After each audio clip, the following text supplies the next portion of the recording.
Lubing na ang tulog ng mag-anak na ito. Madaling araw nitong February 10. Nang ang isa sa mga bata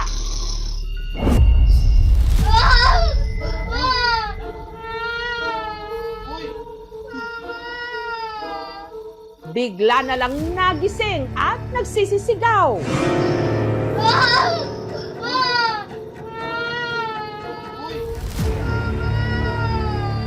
Nanginginig na siya sa takot, sinasabi niya po sa akin na may humila po ng kumot.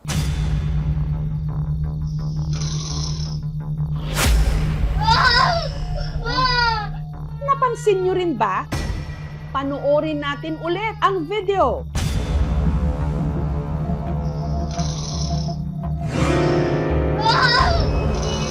Ang kumot ng bata. Kapansin-pansin ngang umangat na para bang may humila. Imposible po na may hihila po nun dun sa may paanan. Wala na pong ibang tao.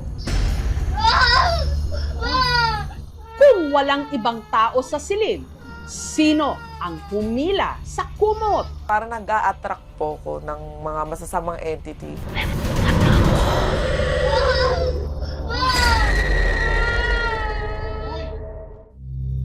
Ang video, kuha sa kwartong ito sa inuupahang apartment ni na Freja sa Maynila. Ang kasama niyang natutulog noon, ang kanyang kinakasama at ang dalawa nilang mga anak. Tulog na po silang tatlo. Ako na lang po yung gising ng madaling araw na yon. Tapos nagsa-cellphone po ako, nagpapaantok na lang ako. Inayos ko na po yung kumot pa, tagilid. Bali, bumaluktot na po ako. Yung anak ko pong na nasa likod ko, inayos niya rin po yung kumot niya. Pero laking gulat daw ni Freja nang ang anak niyang itago natin sa pangalang Kurt, bigla na lang naalimpungatan. Nagsisigaw na po siya.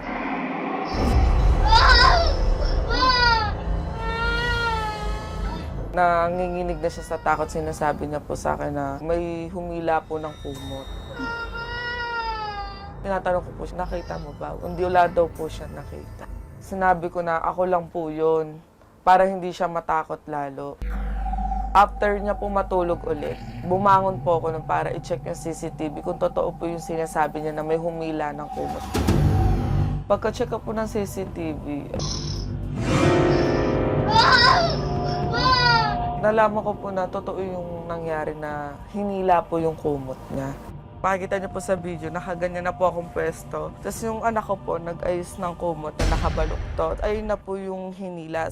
At hindi raw ito ang unang beses na may di umano nagparamdam kay Kurt sa kanilang kwarto. Nakagising lang po na. Tapos naglalaro siya.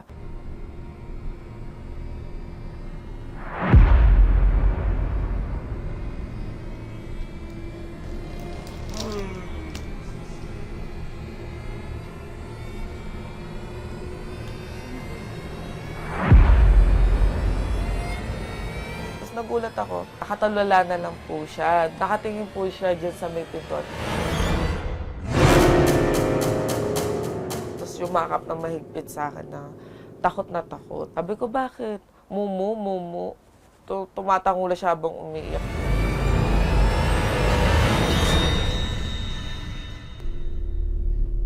Taong 2019, nung nagsimula raw mangupahan sina Freja sa apartment, ang hipag niyang si Jenny, meron din daw nakakapanindig balahibong karanasan sa kanila namang hagdanan. Nag-rent din kami sa kabila. One time, walang tao dito, pumasok ako.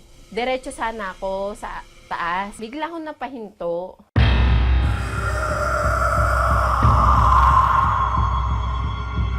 Nagulat ako kasi pagbungad sa akin ng hagdan, may batang nakatingin. Yung damit niya pang burol. Dito yun! Nakita ko! Kitang-kita ko siya! Walang multo dito!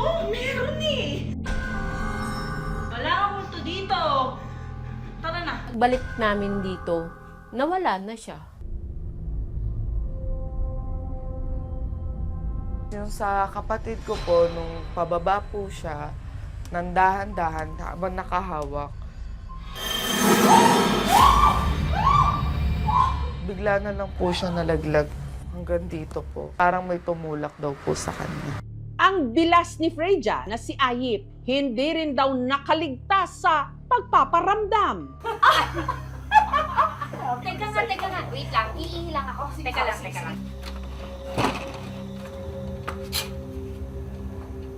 Pagka-ihi ko, lumabas ako, dinouble check ko kasi walang tao rito. Ginanong-ganong ko sa likod na hindi po nakalak. May pumasok po, sabi ba't daw nakalak yung pinto?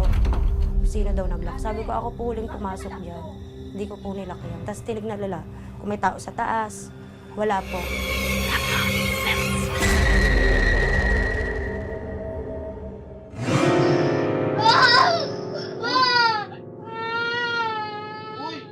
Matapos mag-viral ang video ni Freja, may ilang nag-comment na kaya raw may nagpaparamdam sa kanilang apartment dahil ang kanila raw tinitirhan, malas, at ang itinuturong ugat ng kamalasan ang pwesto raw ng kanilang salamin at ang magkaharap na pinto sa kanilang kwarto. Masama daw po yun. Parang nag-a-attract po ko ng mga masasamang entity dito sa bahay dahil po sa salamin, lagusan ng mga masasamang entity po.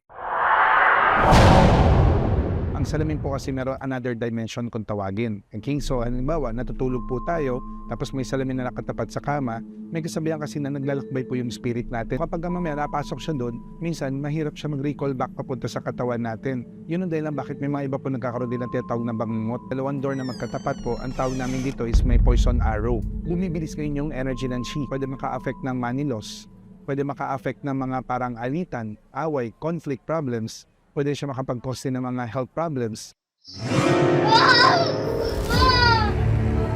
Para lutasin ang misteryong bumabalot sa inuupahang apartment ni na Freja, kinatok sila ng isang bisita.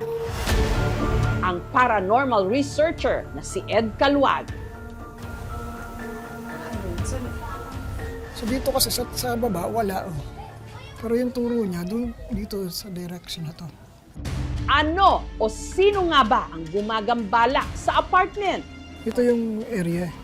May nakakita na ba dito ng image ng yung parang figure ng... Walang magtatalukbong ng kumot ha, at siguraduhin may mahihila kayong katabi. Balik mo tayo. See? Dahil ang mga makapanindig balahibong revelasyon, Magawa ka ng movement kahit ano. Maggalaw ka ng gamit, maghagis ka ng bagay.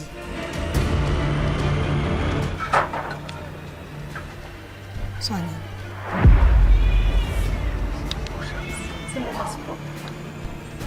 May nag-ano ba? May bumato po ba? May nagbato po ba dyan? ilalahad na sa aming pagbabalik.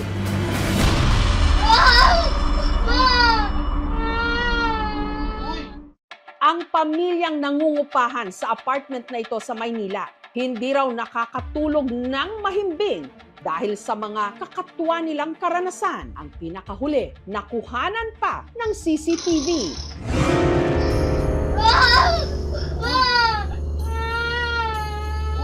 Nanginginig na siya sa takot, sinasabi na po sa akin na may humila po ng kumot. Kaya para maliwanagan sina Freja sa kung anuman ang gumagambala sa kanila, kinatok sila ng paranormal researcher na si Ed Calwag. Dala-dala ang dowsing rods na may kakayahan di manong makadetect ng paranormal energy. Meron siyang napipick up. Si Ed naglibot sa apartment hanggang sa ang dowsing rods biglang tumuro sa hagdan. Pero yung turo niya, dito sa direction na to. Dito sa taas yung palo niya. Hawakan mo lang para makita mo na mahirap siya kontrolin. Diba? Therefore, merong na-detect or napipick up dito. Samahan niyo ako kung saan yung mismo eksaktong nakuhanan ng CCTV.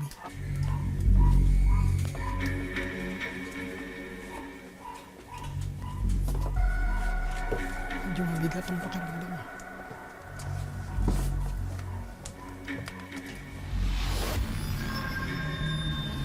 Pinuntahan ni Ed ang loob ng kwarto ni na Freja. Ito dito eh. Ito yung area. nakakita na ba dito ng image ng figure ng matanda? Matanda po. Oo, na babae. May naaninag ako kanina pero parang shadow lang. Shadow siya na parang figure ng babae.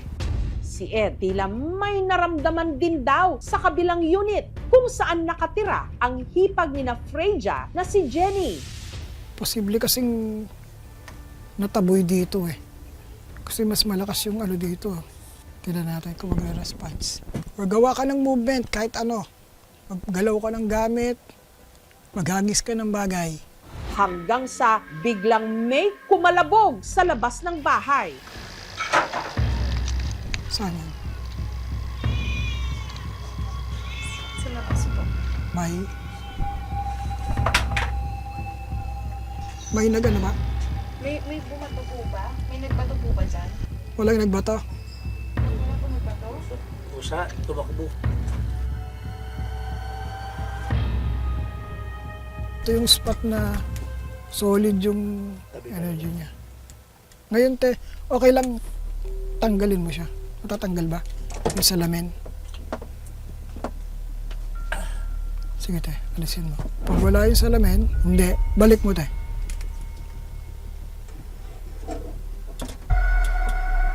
See? Tanggalin mo te.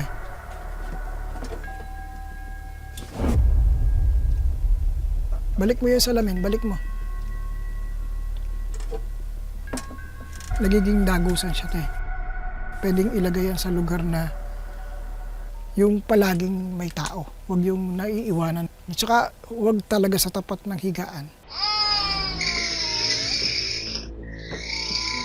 Pwedeng ghost nga yun. Kaya lang, after the incident naman, pinabless mo. So, na-ward off, natanggal yung mga energies niya na nakadikit dito. No, pero as of now, yung inabutan ko, kumbaga sa damit, kaunting mancha lang. Kasi as of now, wala na dito. Poltergeist yan! Poltergeist po yan. Ipag-pray niyo po ang bahay niyo. Pag sinabi natin poltergeist, ang tunay na kahulugan nun ay noisy ghost. Maingay. Nagaganto ng mga gamit, like for example, yan. Yan. Mga ganon. Pag hindi niya nagagawa yon, hindi siya pwedeng considered na poltergeist. So, posible na ang pag-angat ng kumot ay dahil sa stretching, kung meron mang naganap na stretching na hindi sinasadya. Pangalawa naman, maaaring may kinalaman dito yung electricity na tinatawag, no? Particularly yung concept ng static electricity. Kung mapapansin natin yung mismong kumot, yung klase ng fabric na meron yung kumot, posible na rub yun. Nagkaroon ng friction, ng rubbing, maaaring nagkaroon ng attraction yung kumot doon sa mga object na positively charged sa paligid nito. Kaya ito umangat pataas. Wala na po kaming planong umalis po dito sa bahay na to kasi dito na rin po lumaki yung mga anak ko. Naging panatag po ko na nawala po yung mga nandito sa bahay. Sa katahimikan ng madaling araw, may mga bagay na hindi mo maririnig, pero mararamdaman. At minsan, sapat na ang isang hila para hindi ka na makatulog muli.